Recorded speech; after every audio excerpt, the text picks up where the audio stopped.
This season on Dessert Masters. It is the matcha moss underneath a bonsai tree. Chocolate and coffee caviar. This one is called monochrome. Australia's greatest dessert cooks. My dish is called river stones. Chocolate tonka and blackcurrants. Producing some of the best dishes ever seen. Wow. Oh, look at that. Wow. It's mind-blowing. Inspiring challenges.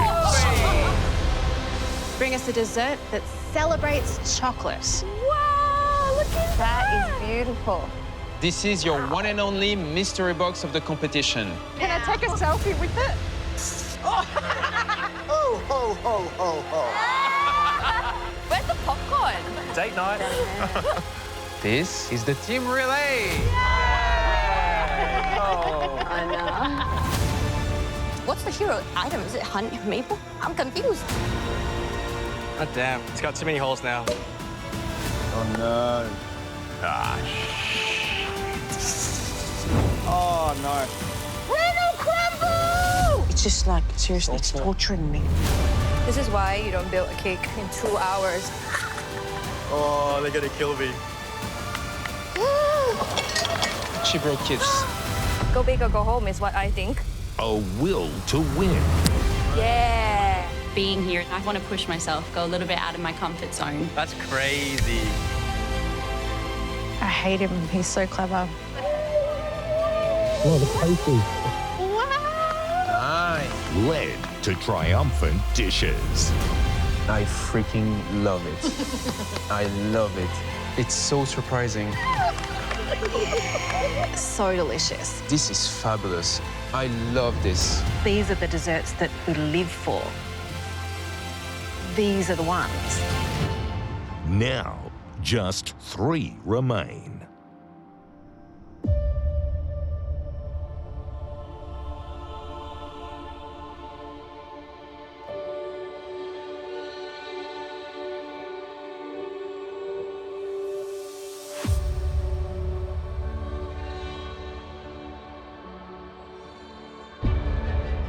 Please join me in welcoming your Dessert Master finalists. First up, we have Jess.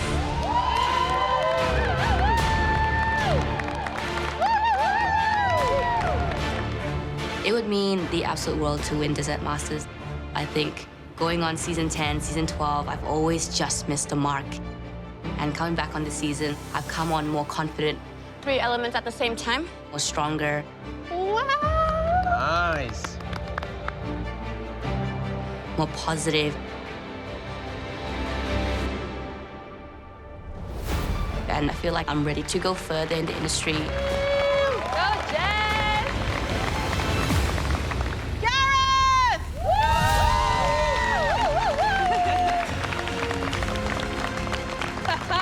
Spending 18 years working in professional kitchens as a chef, this is my home. This is where I feel most comfortable.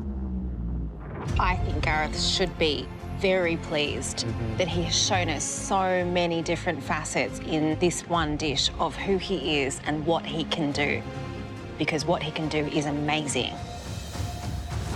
Coming away with a win as Australia's first dessert master would put a lot of validation for all that hard work. Coming into this with 100% determination, I'm hungry and I'm going to do whatever it takes to get that win. And Ronald!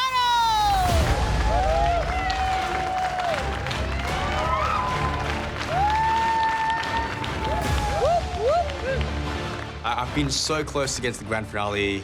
First time around, came 4th. And then back to win 2020. I got booted out in the semi-finals. Reynolds, you're going home. This time around, I can't believe I finally made it. It's mind-blowing. You don't need to know anything about pastry to eat that and know that it was made so masterfully, really and truly.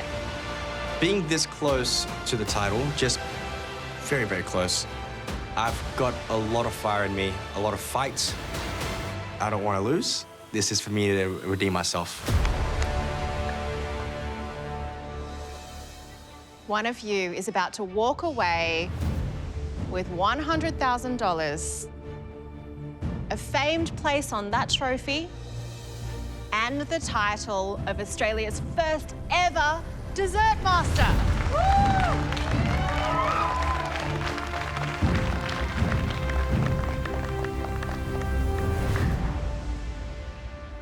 This competition has thrown everything at you.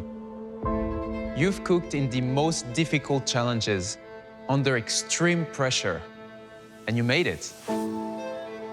Now, you've reached the final test, and it's a big one. This is a service challenge. Tonight, you will need to plan, create, and serve a 2-course sweet menu for 15 diners, plus us. Now, these diners are expecting big things, and so are we. So pull out the big guns tonight and make us the best dessert we ever tasted. Right, for the last time, here are the rules. You will have 4 hours until your first course needs to leave the pass. We will taste all your dishes and score them out of 10, which means that there is a maximum of 40 points up for grabs for each of you. The chef with the highest score at the end of the challenge will win it all. The money, the trophy, and the title. Amoy, any final words for these guys? Stay true to yourself, okay? Cook with your heart, but also think of the diner experience. And with that, it's time to find our dessert master. Your time starts now.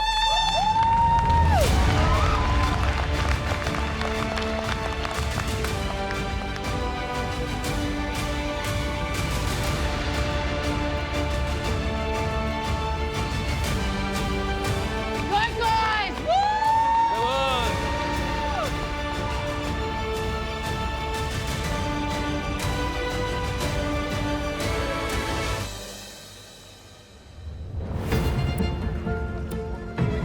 Go, Reynolds!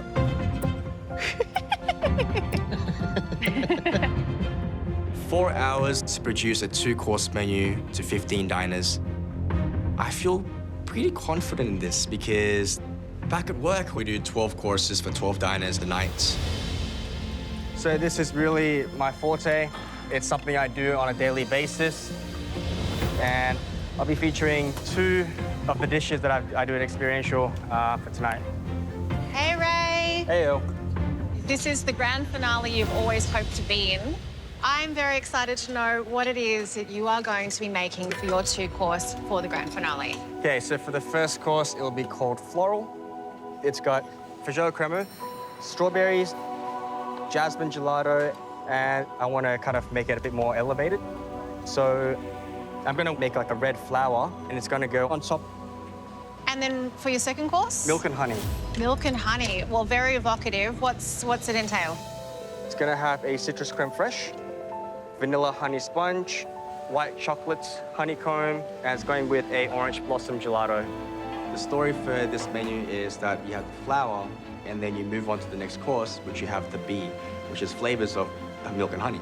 It's almost as if like you're eating like a symphony, if that makes sense. I would love to eat a symphony. That's a bold statement, yes. Good luck, Reynolds. Go, Gareth. Look at you. Machine. Hey, Gareth. Hey, guys. Good evening. You're flying already. Wouldn't be a cook in the Dessert Master's kitchen without it, so... Yeah. So take a few seconds to tell us what are the 2 dishes. So my first dish is going to be a rhubarb tart. Okay. And what's the second course? The second course, I'm going to do a entremet of pistachio, armagnac, apricot, and a chocolate and wattle seed mousse with pistachio ice cream. Nice. I'm trying to like create a bit of a theme with incorporating indigenous ingredients, really lean into my strengths and just like, you know, trying things, make things look clean and neat. Great. More so than elaborate. I think that that's a really great strategy. Yes. We're gonna let you work. Thanks, Kate. Sorry. Good luck, Gareth. Good luck. Coming into this competition as the owner of Tarts and Non, I felt like I had a little bit of a point to prove that I was more than just a one-trick pony and show a little bit of my background working in hard, intense kitchens for over 15 years. But at the beginning, I had a few hiccups in trying to bite off a little bit more than I could chew. This is a brown butter, miso, and yuzu tart. The architecture of it's at like a little bit of work for me. It's cracked.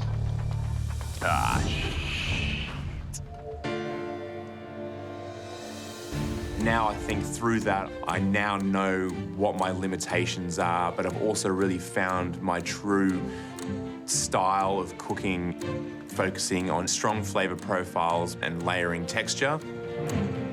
Jess and Reynolds are both known for their intricate and articulate dessert plating. I need to really hone in on flavour and make sure that the plates of food that I'm putting up are of the highest standard and of the utmost deliciousness to be able to stand a chance. You've had 30 minutes already, 3.5 hours before service starts. Come on, guys. Go, Jess! Go, Jess. It's all about berries today. Jess Lemon. Hello. How are you going?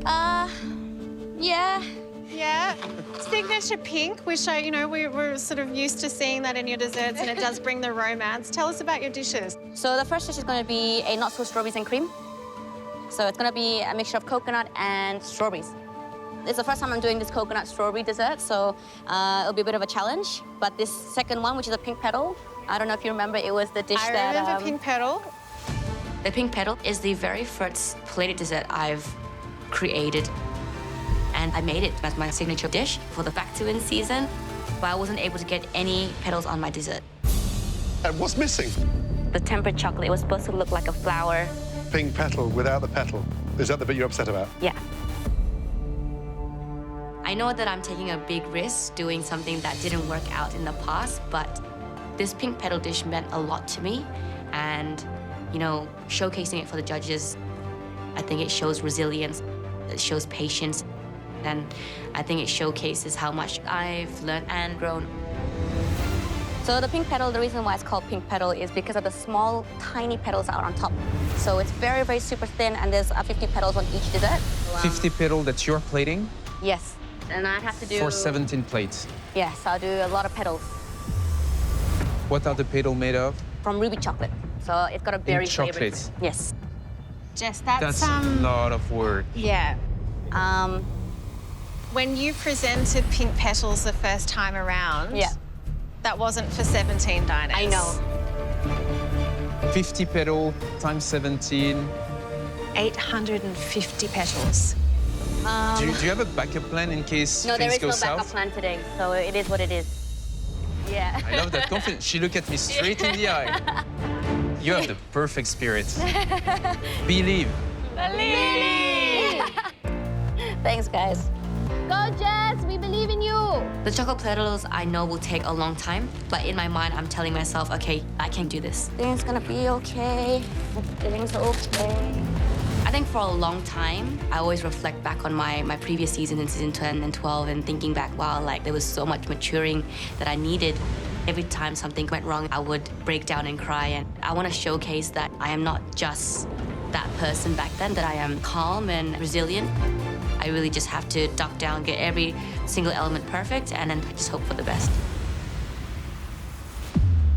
1 hour already down, 3 hours till service. Go, guys. Man, an hour's gone already. So quick.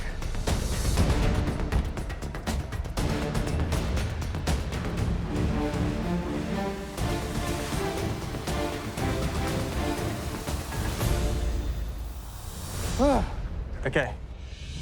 1 hour to the cook already, and I can't believe I've, in a way, overestimated myself. I thought I could get a lot more done within this hour. I haven't. I just thought to myself, oh, I could do it 4 to 5 hours. We do 24 diners a night, but then I realized I don't have my chefs with me. I'm feeling the pressure. I'm feeling the stress. I'm working incredibly fast, multitasking, because there's a lot to do. Got 2 of my gelatos done, the jasmine tea and the orange blossom. Got my creme fraiche in the freezer, freezing away. I just need to mold some more. My consommé is on the way for my strawberry granito. Got my milk and my strawberries dehydrating. And the next thing I'm going to work on is a feijoa crema. The feijoa crema is to go in the base of my floral dessert. And this will add a creaminess and also a fragrant note of a feijoa fruit. It's going to accentuate the fragrance of everything else. Once my feijoa crema is in the fridge to set, I go to the blast freezer to check my citrus creme fraiche that's been molding and freezing. Ah, shit. Too hard. I take it out, I'm trying to unmold it. I've got 1 out, I've got 2 out. Then I start to see the other 2 and 3 and 4 begin to crack. Other 4 have broken. Pretty stressed about these ones because it's really hard to unmold, but I really want this honeycomb shape to work out as well. I've only got 4 out already. The second course is milk and honey. Now, this citrus creme fraiche is to be molded in a honeycomb shape to tell that story, to be able to translate milk and honey. And I need about 20. And there's only 1 mold, which has 6 cavities. So I'm gonna have to repipe everything else and then reset. And hopefully, these ones will set and will unmold nicely. Okay. Okay, so we've done the rounds and we know what these 2-course menus are sounding like. What do you think about Reynolds? Reynolds is doing a honeycomb creme fraiche. Yeah. He has 1 mold of 6, and he keeps on breaking them, which might put him behind. Okay, now, Jess, 50 petals per plate, 15 diners plus us, 850 petals. I think this is insane, even for Jess. Yeah. 50 petals of chocolates, Yeah. taking them, placing them, replacing them. I don't see this happening. But if she can achieve it, I want to be here to see it. Moving on to Gareth. I like that he's bringing us a tart, but Yeah. it's going to be elevated. Yeah. That is not your grandmother slice of pie. You're excited, right? That's something you wanted to see. I wanted to see this because Jess and Reynolds going plated dessert all the way, and Gareth having different sets of skills is giving us 2 different experiences, and that might be great for him. Within the 2 others contestants, he's kind of the underdog. He was never competing in this kitchen before. He has never competed, period. Yeah. He's in sandwich between both of them. Yeah, in terms of experience, he has all the commercial experience in the world, but the 2 people next to him have all the experience in this kitchen.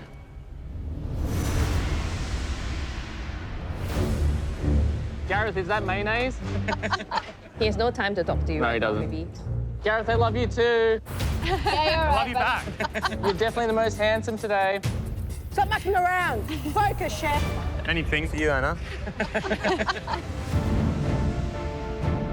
This is my white chocolate sponge. This is going to go on top of the strawberry jam on the rhubarb tart. So the first course I'm going for is my rhubarb tart. I'm going for a few layers of very clean but harmonious flavors and textures. So the flavors in this dish are predominantly the rhubarb, the strawberry, and the pepperberry ice cream. I feel like the floral fragrance of the pepperberry ice cream goes fantastic with fruits like strawberry and rhubarb, and the herbaceous and citrus nature of the quark and verbena cream is going to be a nice accompaniment to that too. Still a lot to do, but our focus right now is chipping away at some of the, once I've got all the things done for the first course, start chipping away at stuff for the second. Go, Jess. Go, Jessie. I'm working on the not-so-strawberries and cream, and I'm getting through the list one by one. I still got my coconut sorbet to make coconut foam. I'm getting on to my strawberry chibu. Strawberry chibu is part of the first course, and it's basically a fruit custard, and it's folded with some Italian meringue. The most important thing about chibu is ensuring that the meringue is nice and silky so that when you taste it, obviously you have a very silky chibu. I'm not sure about the texture of my meringue. It's supposed to come together and be a bit thick, but it's looking very airy. After I have knocked out the air, I'm gonna pipe it into my mold and I'm gonna insert a balsamic gel. And hopefully that's just enough to make the chibu okay. Jess, how you looking? Thumbs up, thumbs down. Yeah, okay. Now is not the time to fall behind. 1.5 hours till service.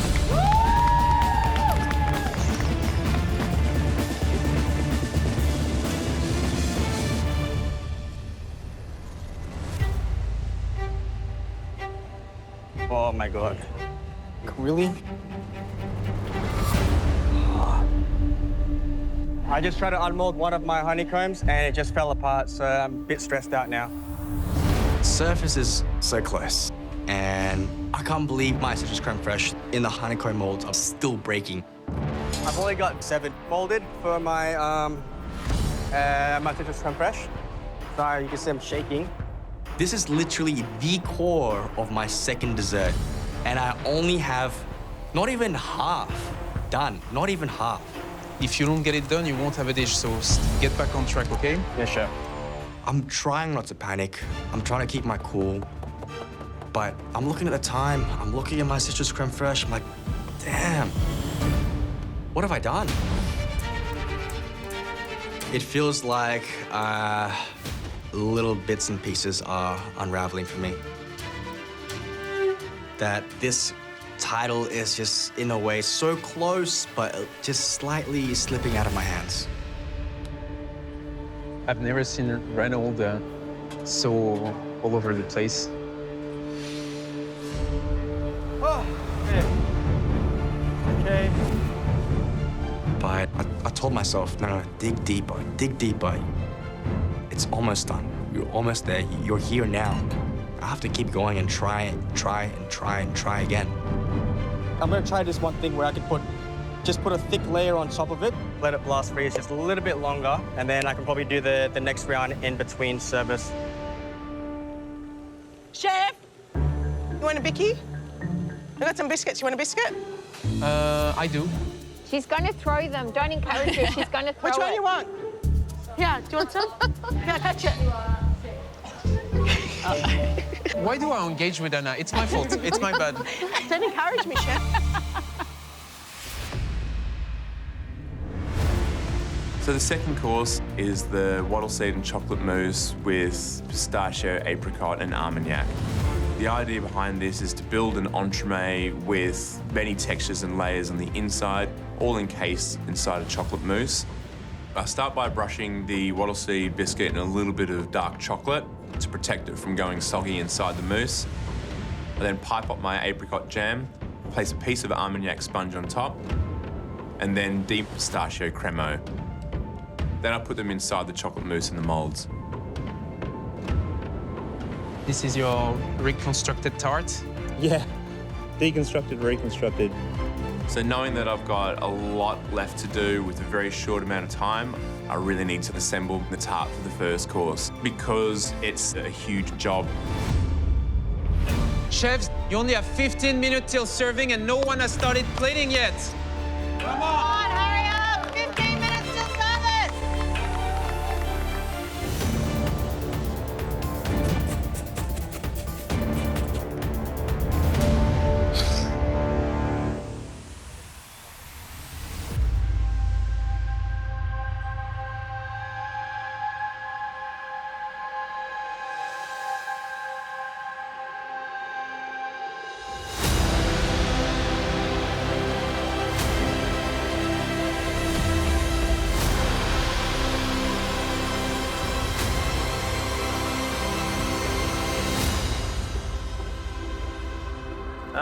Shit.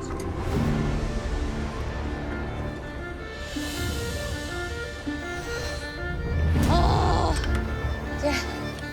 Grunt it out. Grunt it out, Jess. Okay. I look up and I can see the diners starting to come in, and I'm feeling really, really frantic at this point. Where's my other time? I cannot clean this mess now. There's still a lot for me to do before my first course has to go out. Go, Jess. Thank you. The pink petal dessert for the second course has definitely got a lot more elements that are more attention to detail. So I've got my gel insert done, I've got the chocolate sponge done, and I've also got the mousse all ready to go. So now it's all about assembling it all together. My chocolate sponge has cooled down very nicely, so I cut out all little discs, cut them to portion, and I insert it into the mousse with this raspberry fluid gel in the center. Go, Jess. Go, Jess. Yes, Jess. That's it. Being the service challenge, you have to really get all of your elements done on time. So I really need to temper the chocolate petals for my second course because I have to be able to assemble all of the different petals during service. What a day.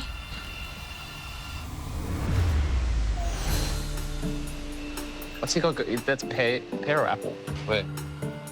Pistachio creamer. Oh, pistachio. Not even close. You know, there's one thing I'll take out of this, it's how to make an entremet.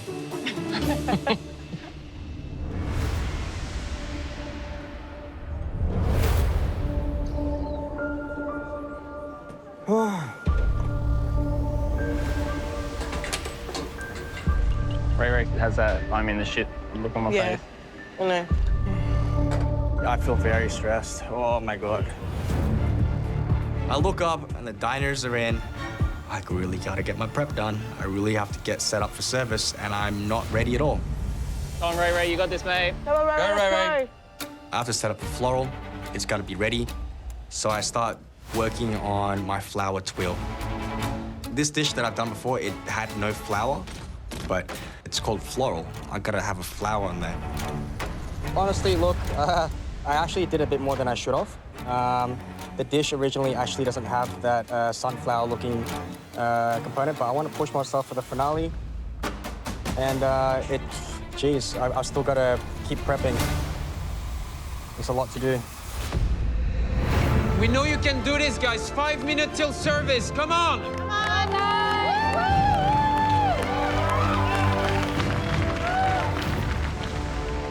So it's minutes to go before service starts, and I haven't got plates up in the past. This is bloody savage. I'll take the sponge and pâte de fruits that I've portioned and set on top of the olive oil shortbread and put them to the side whilst I focus on getting the rhubarb portion and the cremo mixed.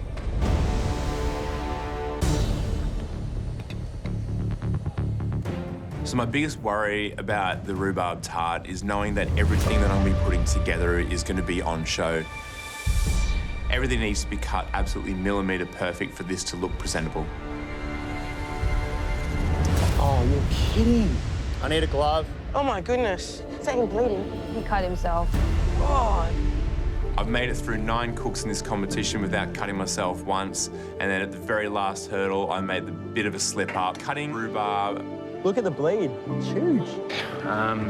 This is not the best time for this to happen. They're really under the pump. Yeah, it's good to go, is all. I can't stop now. I really need to get these things finished. That's it, Gareth. Woo-hoo! Go as quickly as humanly possible. It's all come down to this. Time for service in 10, 9, 8, 7, 6, 5, 4, 3, 2, 1. Yeah, baby! Go, guys. First course. Service starts, and I've wasted too much time on the citrus creme fraiche. It's for my second course. I don't even have time to actually freeze my strawberry granita. Come on, Ray, you got this, mate. I need more nitro ASAP. So I'm gonna have 2 kinds of snow, one for the elderflower sake and one for the strawberry. So it's still gonna be the same colors, same flavors, not really much adjustments. It's a plate floral. I pipe a dollop of Peugeot cremo in the bottom of the plate. Go, Reynolds.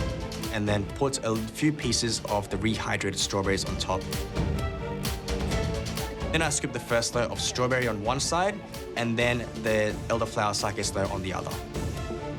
Once I put the 2 snows on, I drizzle a little bit of the lemon myrtle oil and a cannelle of the jasmine gelato. Next thing I put on is the red sugar flour on top. Reynolds looks good. And then the yuzu jelly in the center. The dish is looking pretty good. I'm quite happy with this. What I'm really hoping when the judges eat into it, it's like a textural moment where it's soft, it's chewy, it's cold, and you have a bit of crispiness from the flour as well. Serve us up.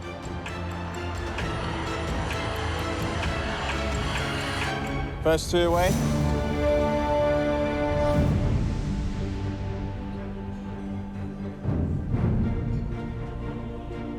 Oh, Thank wow. you.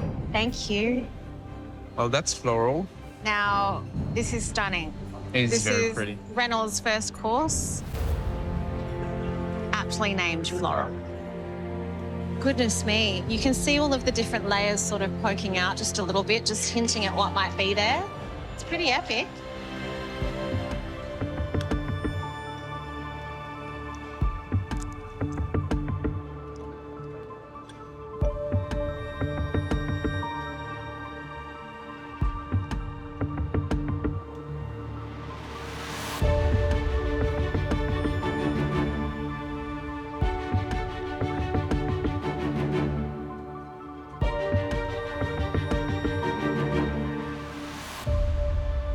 Well, firstly, I loved the visual. I thought that that beautiful berry twirl with the little jelly center was just such a pretty thing to be perched on top of the ice cream. And then these two different colored snows underneath. The difference in color just kind of invites you to dig and investigate and kind of taste everything just to see how everything plays together. I quite liked the feijoa cremo in the bottom. I feel like it's got a beautiful sort of creamy, lush texture. And here you sort of have notes of floral and fruity flavors playing really nicely with one another to create something that is refreshing. And you definitely do feel refreshed because most of the elements are frozen, of course. Every single element on this dish is frozen. From the two snow to the ice cream to the creme on the bottom. It's a bit cold for me, but the jasmine ice cream is silky smooth. All the flavors were very complementary, very cohesive. It created a very nice first light dish in preparation for the second course. That's a strong dessert, but this is not its best. I'm feeling a lot of pressure right now. I see Jess and Reynolds and they're pumping dishes out. Next two away. I'm really needing to push now to keep up with them. Go, Gareth. The tart's now on the plate with the olive oil biscuit at the bottom. On top of that is the strawberry pâte de fouille, the white chocolate sponge, and then the poached rhubarb. Come on, Gareth. On top of that is the lemon verbena and quark cremo, served with pepperberry ice cream. The presentation isn't perhaps as clean or as concise as I had in my mind, but with the speed that I had to work at to get them onto the pass, I'm very happy that everything that I wanted to get on there was on there. Next service, please. Thank you.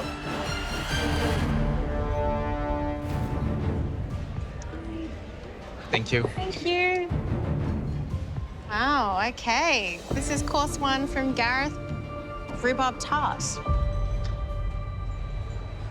This looked very, very bistro style.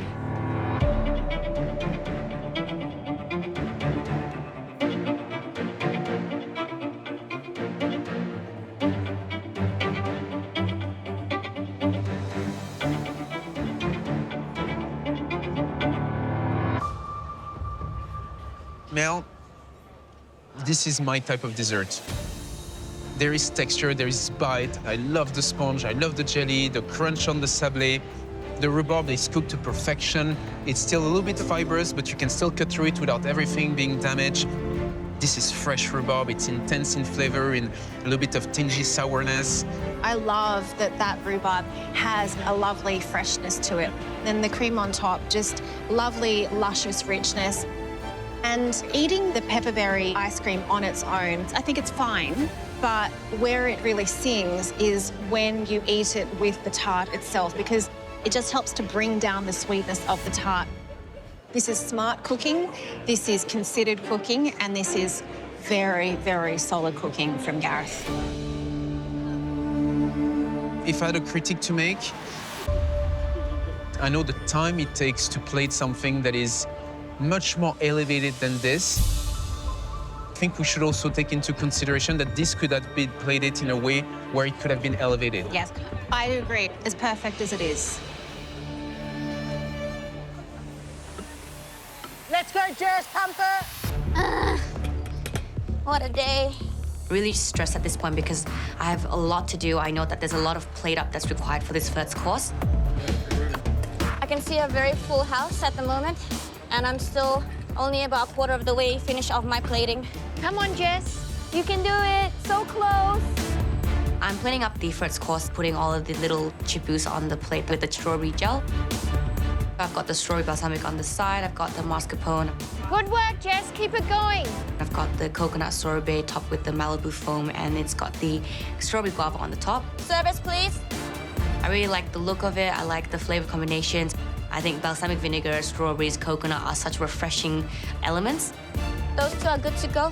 I'm just really hoping that, you know, the flavors are okay, that the proportions are right, and hopefully the judges and the diners like it too. Fine.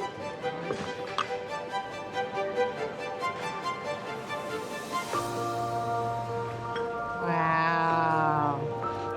I love the theatre of it. This is course 1 from Jess. Not so strawberries and cream. You can definitely tell there's a little bit of haste involved in presentation. The balsamic is sort of splattered. You can tell, a yeah, little it bit. was rushed at the end. I think that this one will come down to taste, and it definitely smells incredible. Absolutely.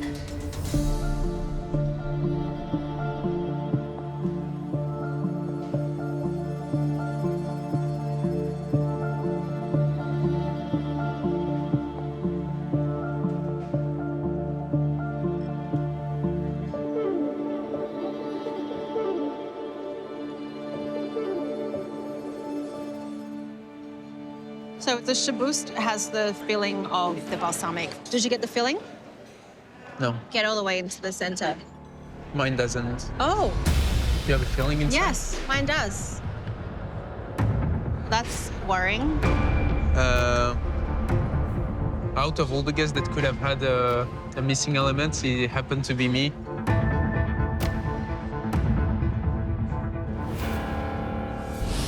I thought the balsamic insert had a really beautiful gel texture, really nice balance of flavour and the right amount of acidity to kind of tie everything in together. Everything has a sweet, sour freshness about it.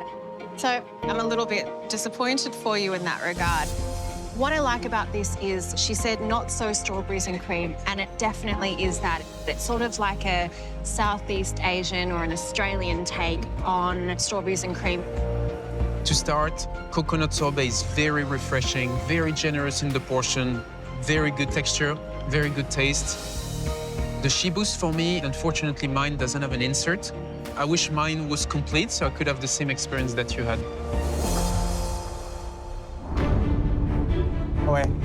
Yay, Reynolds! Woo! My first course has gone out. I'm feeling a little bit relieved because now I've got plenty of time to work on milk and honey. Come on, baby. I hear a snap. Yes. One. I'm unmolding, and it's coming off clean. Yes. Why didn't I do this earlier? Jeez. I'm feeling a little bit over the moon. Everything's coming out cleanly, but I've only got 13 molders, citrus creme fraiche. So I've got to reset and redo them one more time to have enough for service. Come on, Ray, you got this, mate. Come on, Ray, let's go. Almost there's home stretch, home stretch. Good job, Jess. Yeah, Jess. Woo, woo. First dessert is out, and I feel really rushed and panicked because I know that the second course is even more larger, and now it's time to assemble all of the little petals on the actual mousse. Good work, Jess. You're doing good. It's never-ending sky. I've decided to go for 20 petals. Adding less petals to the dish, I think, will allow me to get all 17 done and have something plated up, and also it won't overpower the dish. They look so good, Jess. Just trying to get it all done. They don't need 50 petals. Service, please. Last dishes of the first course go out. I'm pretty relieved to have that one out of the way, but I've got no time to relax. I need to get straight on to finishing the mousse cakes for my second course. Go, Gareth. You're almost there. I'm expecting the judges to cut the entremet in half and to see those layers inside. It should have the crisp biscuit base, the chewy apricot jam, and the soft Armagnac sponge with the pistachio cremo all encased inside the chocolate mousse.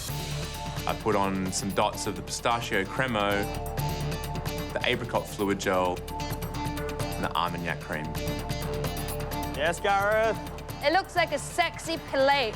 Last thing I need to do is get these ice creams on the plate. Yeah, we'll be done.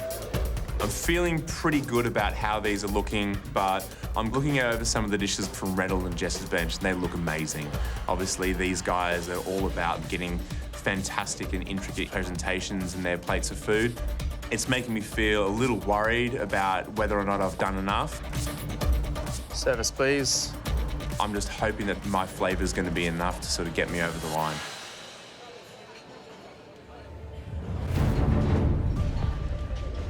Thank you. Okay, so this is Gareth's second course. Wattle seed and chocolate mousse.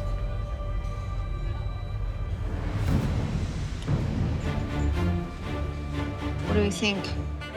The layers are very nice, well defined.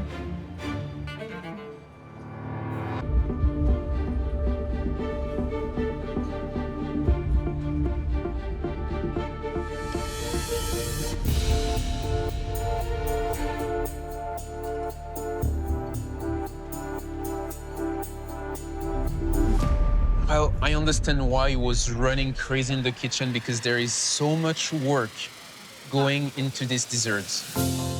We have the chocolate mousse, we have all the gel, we have the ice cream, we have the velvet, we have the sponge, we have the pistachio cream, we have the crunch on the bottom. The mousse with the wattle seed, it's not a light mousse. It's light in the density, but it's quite on the bitter side. It's not too sweet, but it's not overly bitter. It goes perfectly well with the pistachio and the rest of the elements. What wattle seed does is give this almost coffee-like kind of richness. And so you have this hazelnutty flavour when it comes to the chocolate mousse itself. And who's putting pistachio, Armagnac, and apricot jam with wattle seed and chocolate? To me, it sounds nuts. But on this plate, it really, really works. So the apricot adds this kind of like light fruitiness to it. The pistachio gives it kind of this nutty richness. It ties in with the wattle seed. Pistachio and chocolate are best mates. Pistachio and Armagnac are best mates. It's a lot of combinations that go together, that come together really nicely. This is a well put together dessert. For me, this is a dessert master dessert. Service, please.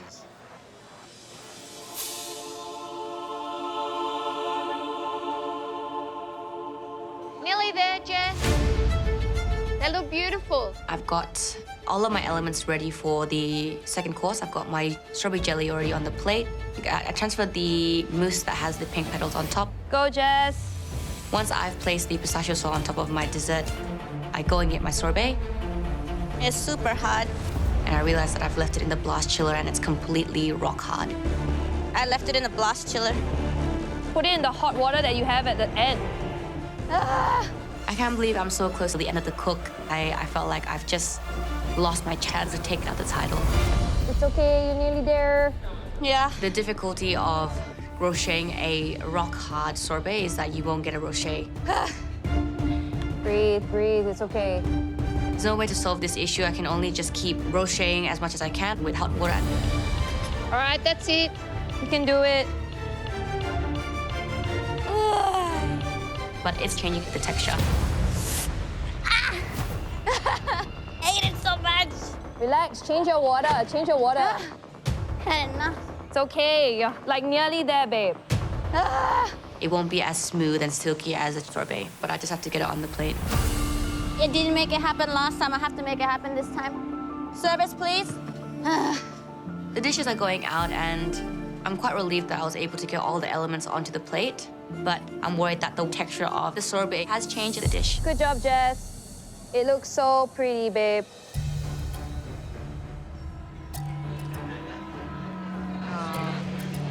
Well, this is course 2 from Jess. The famous pink petal. Pink petal, the redemption dessert. The redemption dessert, absolutely. Is this an upgrade? This is an upgrade, yes. Should we taste this? Case. Super pretty. Wow, it's beautiful inside. So stunning.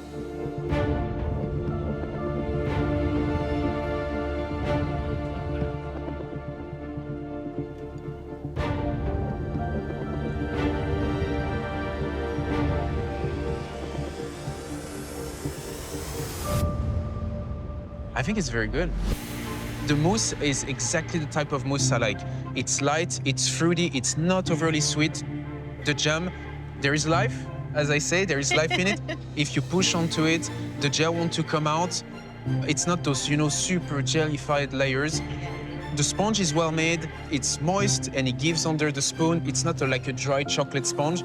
I also like the little swirly disc in the back, the strawberry gel. Pairing with the rest, often those discs can be a little bit too gelatiny side. This one gives in, like under the tongue, it melts down pretty good. If I could say one thing, the sorbet with the blackcurrant and the hint of tea, the texture is throwing me off on the taste. Sorbet, it's a little bit too grainy, but I like the taste. Paired perfectly with the dessert, it's very refreshing for a last plate. I think the question here is this the redemption dish?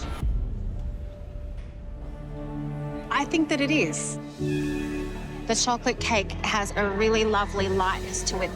Chocolate can easily overpower everything, but here it's just providing, you know, a really lovely gentle base for everything to be built around. The mousse is so light and fluffy and airy that she had in her mind that she wanted 50 petals on every dish.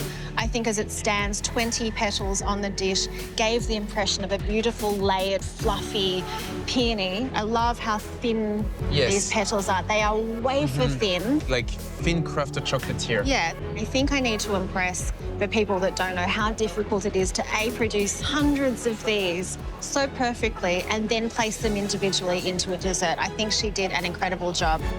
Service, please.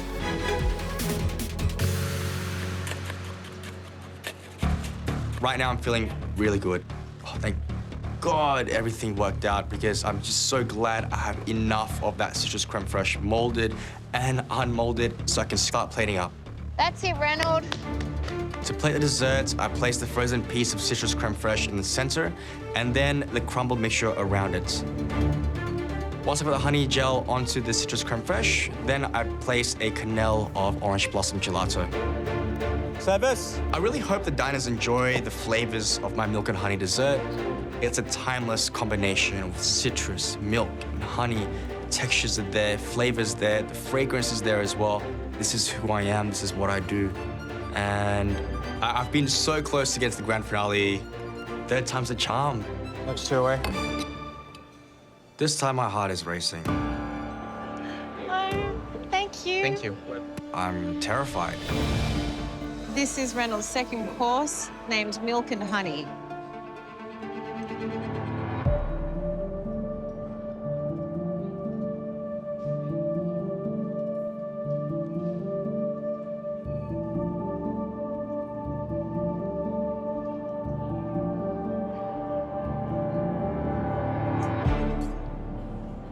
I think there's a lot to love about this dessert.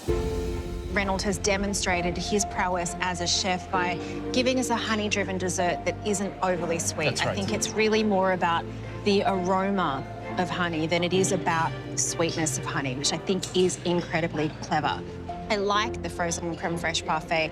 It has a lovely appearance to it, and having the little bits of honey gel piped through, they have transformed in texture because they are encased in something frozen. So I was looking for more of a gel-like texture rather than was like a frozen tube texture. But as it stands, the flavour I thought was quite lovely. I think you're being very kind. I think the creme fraiche is frozen. We're getting the same vibe. It's a frozen dessert all the way. Every single wet element is frozen. The gel, ergo the gel is frozen as well. It dulled all my senses. I cannot really feel the honey. For me, it fell short in the execution. I'm not having the bite I want. I'm getting 2 consecutive fully frozen desserts. Do I think it's a perfect bowl of food? No. But I think that it's definitely artful, it's definitely intelligent. Service.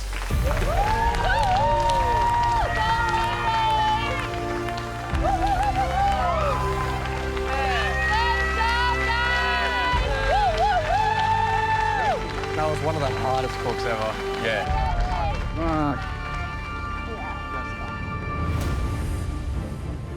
Look, I think we set them a very difficult challenge. You know, 2 courses to 17 diners and to be able to demonstrate why they deserve to be the first Australian dessert master, that's a massive amount of pressure for them to put on themselves and a massive amount of pressure, full stop. I think they did an extraordinary job in general, and so it's going to come down to some very fine details. We have a very difficult decision to make. Yeah, I think we have a tough job ahead of us. Yeah.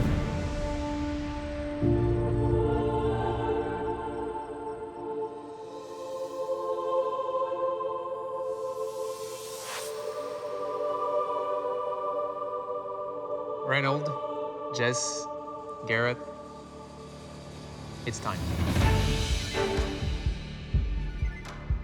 Mel and I have scored both of your dishes out of 10 for a possible total score of 40 points each.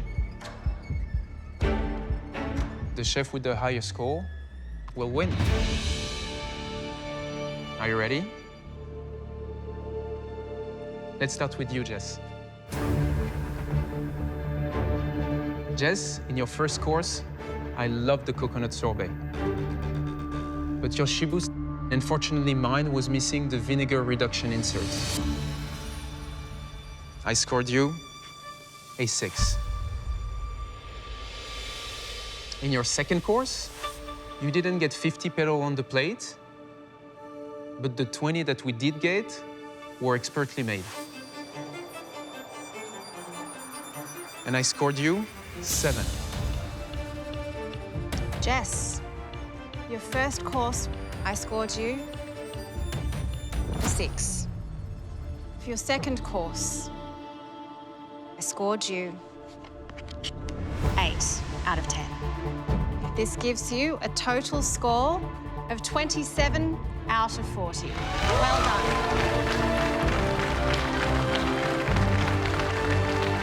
Good job, Jen. So good. Reynolds, your first course was full of floral fragrance and finely balanced. I gave you 8 out of 10. Your second course was a considered bowl of milk and honey. So I scored you a 7 out of 10. Reynold, your first course, I think that the flavors were cohesive and complementary. I scored you 7. In your second course, for me, the flavors were a bit muted by how cold the dish was overall. I scored you 6.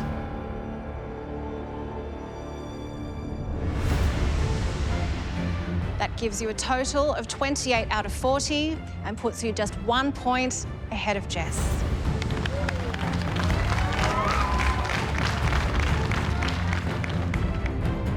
And Gareth, to win, you need to score 29 or higher. Let's see if you've done enough.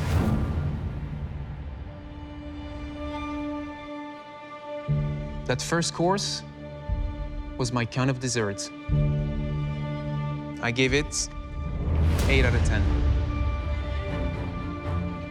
Your second course was beautifully crafted.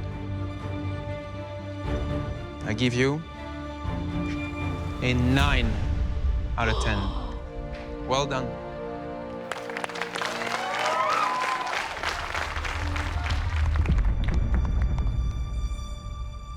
Gareth, your first course was almost faultless.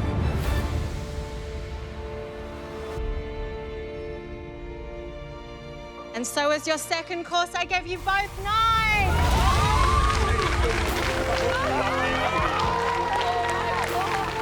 You are our Australian dessert master.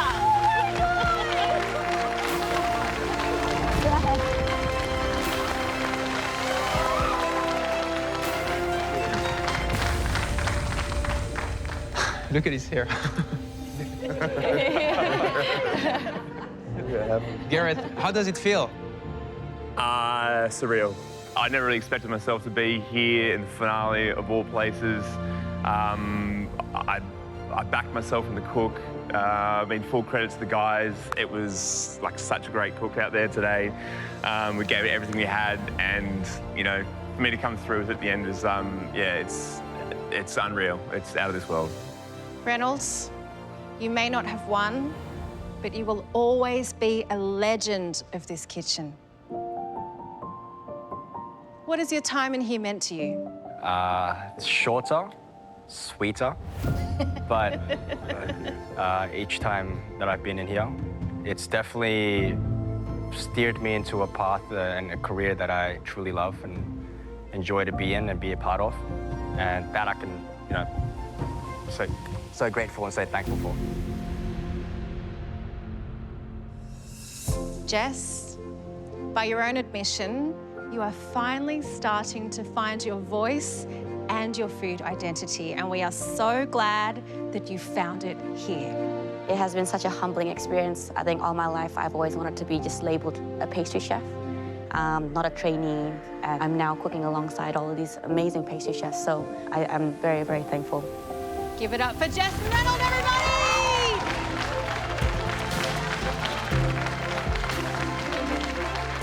Thanks, Andrew.